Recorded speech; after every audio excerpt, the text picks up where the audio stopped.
All right, everybody out there, we got another video coming at you. This is Ed. I'm with the guy with the amputated leg below the knee, actually below both knees. We kind of showed you different things.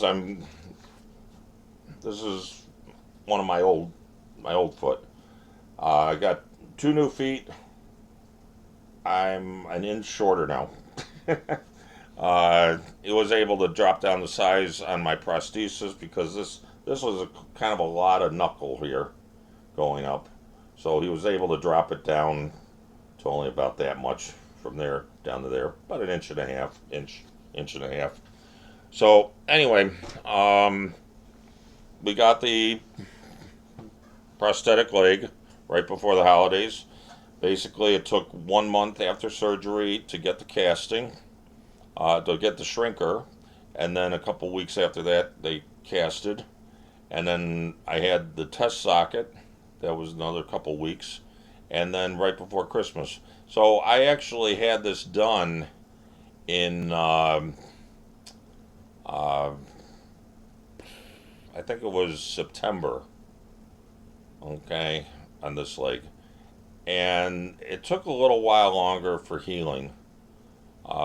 Just things got in the way a little bit, so it's like, we had some issues, so we had a little extra time for healing and everything. So, anyway, when they first get you to the prosthetic technician is going to give you one of these. It's a shrinker.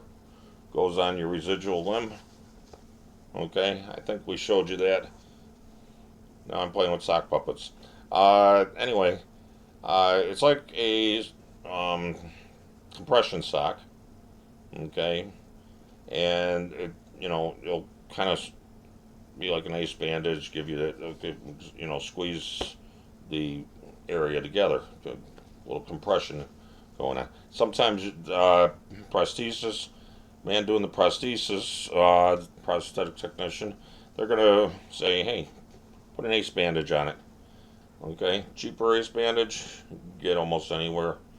And more expensive one, the higher the price, the better they are, the more they're going to last. The thing is, you could get them anywhere. If you're not sure where, I'm going to suggest like going through Google. If you Google something, they'll give you brick and mortar stores. They'll give you places where you could send out for them. Brick and mortar, we're talking maybe, anywhere Walmart, Target. You could go Walgreens or such, CVS pharmacies. Uh, Mail order. There's a lot of different medical supply companies out there that are on the internet. They'll clue you in what they are. There's even like Wayfair, Amazon, things like that you can get these from. So each one's a little different. They may suggest if you have a little extra swelling, you're probably going to want to work with this.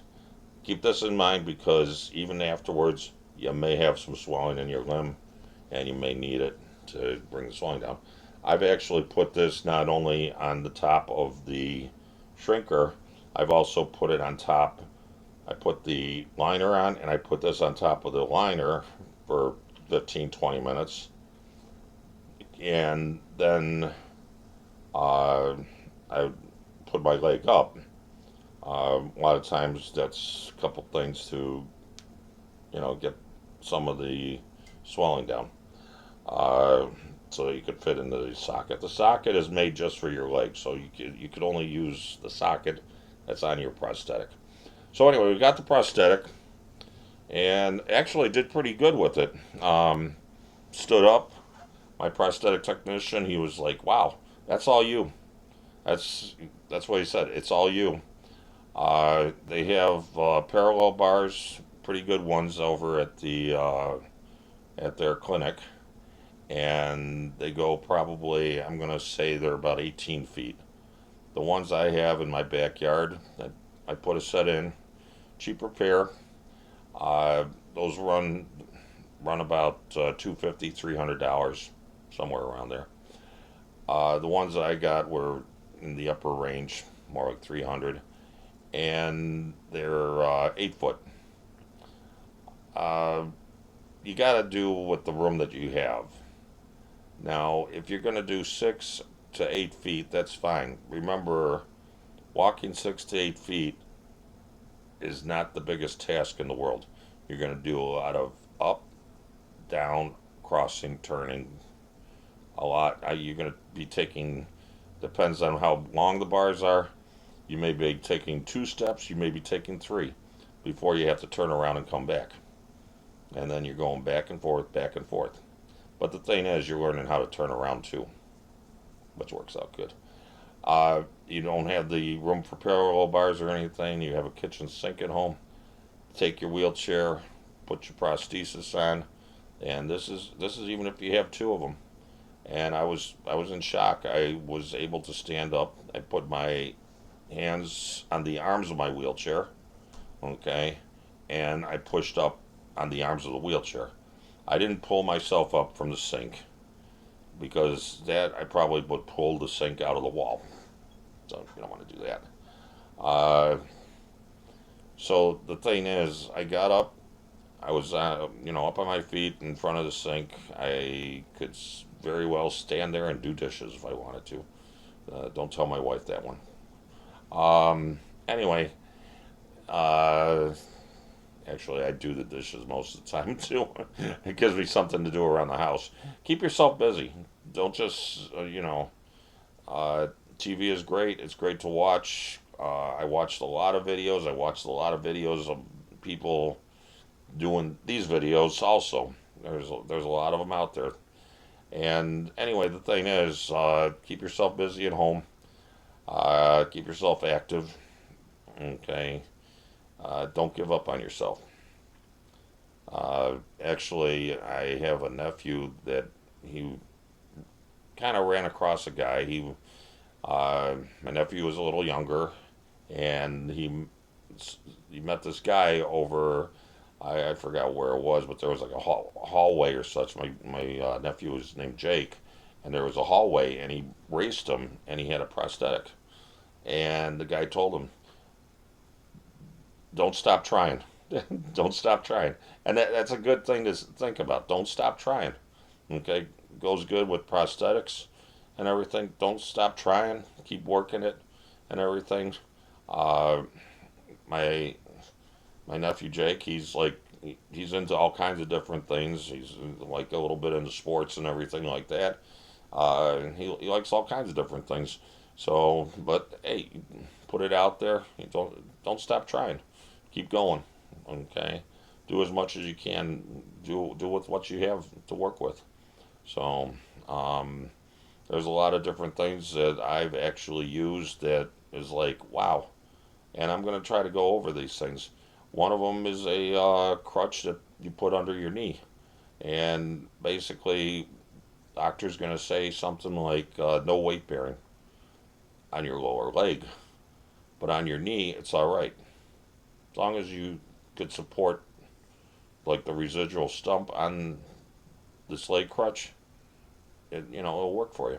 So we're going to go over that. We're going to go over transfer boards. We're going to go over wheelchairs, different wheelchairs, simple things. Um, the thing is, like we were talking just recently about, as far as the liners, and if you have to shrink down your residual a little bit, you wear the um, shrinker, and you put ace bandage. Now, if you have to, maybe you're too much. Now this has a green stripe. They got a yellow, and then they got one without. These are different layers. So this is actually just a prosthetic sock. It's got a hole in there for you got the pin that goes through, and then it goes into the leg, and the pin will snap into the socket. These take up space, so if you like shrunk down a little too much, you may be putting one, two, three, five, whatever it takes to build up, so that it pins a little higher, it fits a little snugger, it's better fit, less slop. Now this is one. type of sock there, and you can see I got a whole package of them. Okay, some have green stripes and some are yellow, and then you have also single ply on this. Okay, so you got 1 ply, 3 ply, 5 ply, different ply. You could, combine them if you want to put 5 single ply on. But then you got to put one after another. Just put a 5 ply on or such, and go from there. That goes over the liner. Uh, so you got ways if your socket's too big or if it's too small. Okay, you want to make it so that it just fits the perfect way. There's other things. You have these belts, uh, physical therapy belts that go around your chest and such, and it's for help assist in lifting you. After you're done with this, the hospitals don't want them. They're going to throw them away. Find out first and everything. Make sure you take it with you. Okay, you could form it into a loop. You could do exercises. You could do pull-ups. Pick up your leg up and down. It helps your arms, helps your legs, whatever you have. Uh, I got one in the car. I'm 6'8". It's hard to get my leg into the car. I could actually throw the loop over and pull my leg up, and then I could get into the car. So this comes in handy. You got a lot of other ways that you could use this. You could use it in parallel bars. When we go outside and do parallel bars, we'll show you that. You could actually, if you feel like you're going to fall out of your wheelchair, you could strap yourself into the wheelchair with these things too, a little bit, so that you don't fall out. Simple gadgets they sell everywhere. Okay, and you've seen these. Okay, and I don't know if we're going to call it Grandma's Little Grabber. Grandma's Little Grabber. uh, these things, I mean, they got a nice. This one it's got a rubber area that grips pretty good. It folds. It's got a couple of hinges to it. Okay, and basically, this one, you could take the hinge and you could fold it. Now, the thing is, there are pockets on the back of wheelchairs that you could put these on and things like that. You could get creative. You could put Velcro. This one already has a little Velcro on it. This one also has magnets on it. So check it out. You know, see if the ones you have has a magnet on it. Put something metal on it and see if it attracts. Uh, Works pretty good because that way, if you're, oh god, my key ring's all the way on the floor, you grab the key ring. Okay. Uh, Pretty good. I mean, I could actually, um, you know, go halfway down the room with this one because this has some length to it. So this one works out good. Now, carrying that in a wheelchair or anything in a walker, not the easiest thing. I actually got this. Okay. And you're going to say, what is that? It's just a back scratcher. It's a telescoping back scratcher. Okay. But here's the thing. Let's say I have an object here. Okay. The object's not going to cooperate with me. But let's say I need to bring it over. I could grab it and bring it over towards me. Okay. By using this. It also is good to say, hey, I got something that fell on the floor. And the thing is, you don't want to lean forward in the chair because you could fall out. If you lean sideways in your chair, you got the armrest to keep you in. So what you could do with this is take it, go to the floor, and bring whatever you have over to your chair. That way you can grab on the side rather than in front. You're safe you're not going to fall out. Okay, so that's just a small grabber. You could probably put some Velcro and anchor it anywhere on any metal piece on the chair. Bring it out. You could slide over whatever you need. You could also scratch your back if you need to. So, uh, anyway, another good device. Something that people don't think about that happens. Now, took possession. I mean, continue. Maybe I went enough on it, but let me say it again. I continued with the prosthetic. Got it beginning of Christmas, kind of called beginning of Christmas. Um, didn't do much with it during the holidays. I am in the northern state, and there was a little bit of snow, uh, and it just was a little too messy. And where I attached the parallel bars, the one place where I could was on my back patio. Back patio, I got a wooden deck, so I was able to attach it into the deck. Holds a good amount of weight. It's about 8 foot long. I was gonna get a short one, and I'm glad I got the longer one. And always look at the different things. Look at the weight. Look at the weight capacity. There are certain things that parallel bars. They got a thing called a dip bar. Dip bars, they they stay in one line. The parallel bars for physical therapy, they go up a little further away from each other, but then they got a bracket that comes over, and then you got the bar that closes in on you. You're gonna wonder, why do they have it that way? So that basically you could fit your wheelchair in between. Then you got the parallel bars, and you got your chair in between, and you could follow with your chair, so that if you get fatigued or anything, you can sit down. Comes in handy. Also, my patio's not that big, and if I go out with the chair, I go through the parallel bars off. I got a ramp on the back side, on the back deck, so I'm able to use the ramp whenever I have to go to do any appointments or anything. So, anyway, that was a couple different things. Uh, I'd like to show you a lot more, and I will be showing you a lot more. Um, the thing is, kind of showed you a little bit of shrinker and everything. Let's go back to the prosthetic foot here. I think I've done this before. We're going to go a little further. Okay. Basically, the shoes, it's just a regular shoe you could buy anywhere.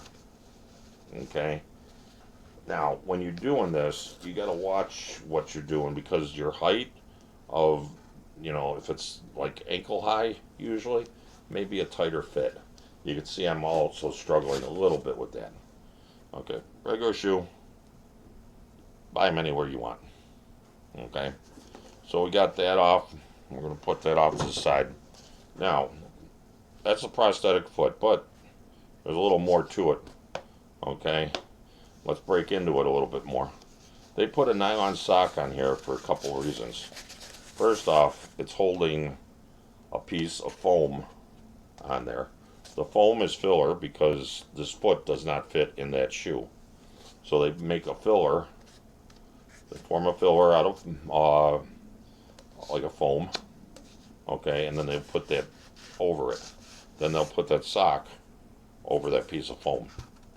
Okay. That way it kind of stays on. I'm not going to pull the sock all the way off. Now, if you look at the foot, what color shall I paint the nails? Okay. It's almost like a regular foot. Okay. And it's actually made out of rubber. There's a hole right here. You're thinking to yourself, can you take these in the shower? Can you jump in a swimming pool with them? I wouldn't. Ask your prosthesis. Ask the person, the technician, can I swim in this? Okay. I think I'm going to come into a dead end area here. Okay. Yes, I am. This foot does come off. Okay. Now, if you take a look on the inside, there's also a black nylon in there. It's taking up space. It's making it easier for them to slip that on too. Okay. Foot is made out of rubber. Okay. It is made out of rubber. It's harder to get the foot on and off of, the outer foot on and off of the inner. The inner foot actually comes down, and it's a blade that comes across to the toe, comes back, and comes back this way. So right in here, okay, there is a little flex that goes up and down. So when you're jogging or running, walking, whatever, you're not taking the hit all the way through your leg. You're taking it at the foot like it was an ankle. But you got to also remember, see this? It doesn't bend like your ankle. There's no ankle, there's no articulation in your foot. Your foot is flat. You got a flat foot now. So there's nowhere else to go. So all the shock's going to be taken off on the foot. So anyway, uh, this is what you may be doing to put on a new pair of shoes. Remember, you're going to have the socket there. You can be wearing it, maybe not. Maybe you just put it on with the leg off, okay? And then you're going to pick your choice of shoes. I'm looking through my closet, looking for a shoe. Wow, this one looks almost the same as the one I took off. Well, you know, it is. Anyway, it may take some doing. You may need a shoehorn to do this. Suggestion: get a metal shoehorn. They sell plastic ones. They're going to bend. They're going to break. You're going to have pieces of plastic shattering everywhere. Okay, goes in. This is not forgiving anymore. Let's say straight. Say straight. It's not going anywhere. So you want to make sure that you got enough area and such to actually get that shoe in there. Takes a little bit more. Okay. And then it'll strap on the same way. Now, if you're got a running blade, running blades are different. Okay. This one will take a little bit of running, not much. This is like normal walk, jog for a bus, try to catch a bus. That's kind of how my prosthetic technician said it. You can catch a bus with one of these. They sell one that has a big loop. That's mostly for jogging. They have ones that are for biking. The bicycle ones may have more articulation here that would actually bring the foot so that it goes in and out. I saw one that actually it was on a hinge right here. He popped the hinge when he was sitting down low. His foot went like this, so it swung out of the way. When he got back up, he slipped it in, and it slipped back in to like a hinge. It just like a socket, you know. They have a lot of different ways of doing these. So the thing is, you're going to go over that with your prosthetic technician, and they're going to find the right thing for you. Make sure you say to them, "Hey, I got a lot of questions for you." Write the questions down. You're going to forget. You know, your appointments come out to be like an hour or two, and you're going to forget to say, "Oh yeah, I'd like to do this, and I'd like to do this. I like to do gardening. I like to do yard work. I like to go jogging once a year. Maybe for once a year this may work. Uh, if you're running a 20-mile marathon, I don't think this will work. Or you're a track star or anything like that, no, it probably won't work. Um, if you like to, shoot baskets or play tennis once in a while, yeah, that'll work probably. But ask your technician. Get some questions. Tell them, yeah, I like to garden. I like to go walking. I walk on certain paths. I like to go hiking. Different type of hiking. You may have different types of paths. They may suggest against doing like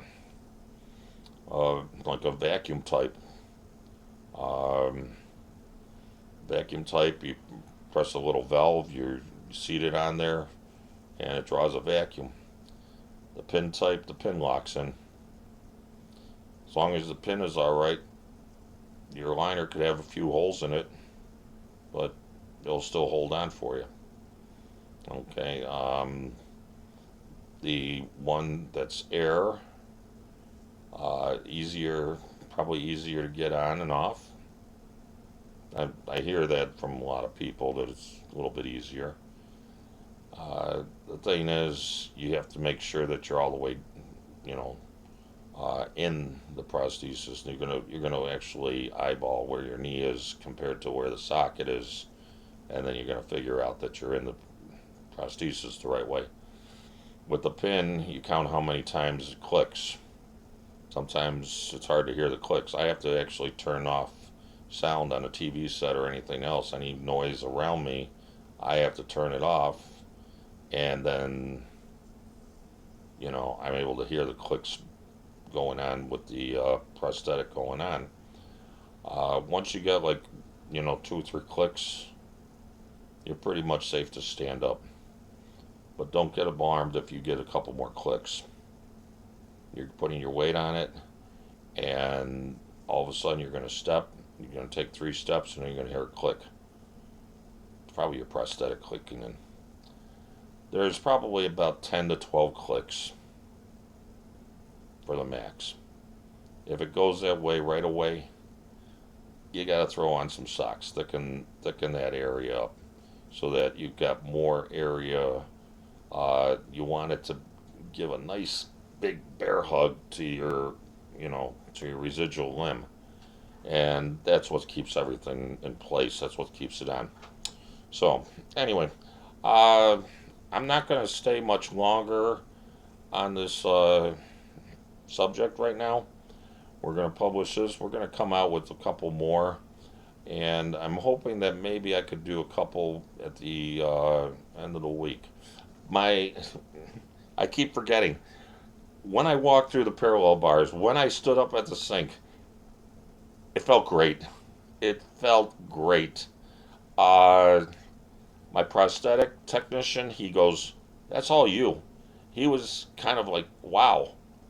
Like he was in shock that I was able to do that and everything. He says he sees a lot of people unable to. Put that determination in your head and say, "Yeah, I'm going to do it. I'm going to walk." Okay, it's a tough battle, but hang in there. Hang in there. You're gonna find out that it's gonna be, wow.